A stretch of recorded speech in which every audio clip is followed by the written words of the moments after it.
Oh man, I can't wait to play Battlefield Hardline again. Was so fucking good. I played it last week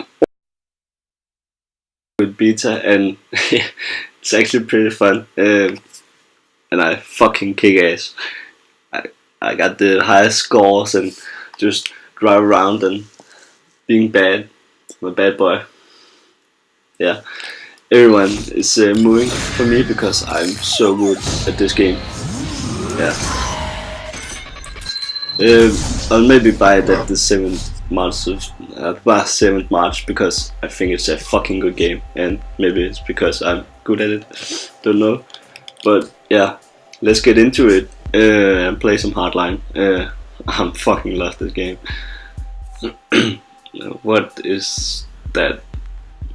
Thanks for playing the Battlefield Hardline beta. We would love to hear about your beta experience. Head to the Battlefield forums to give us your impressions at blah blah blah.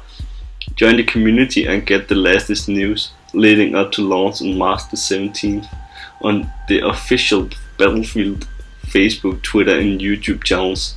For more Battlefield Hardline details, please visit battlefield.com/hardline.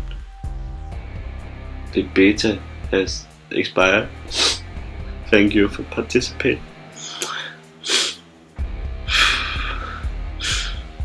Fuck you, man. Oh my god. Can I reinstall this and play again? Oh my god. I hate my life. This has been Wade Gaming, and see you guys later. Thank you.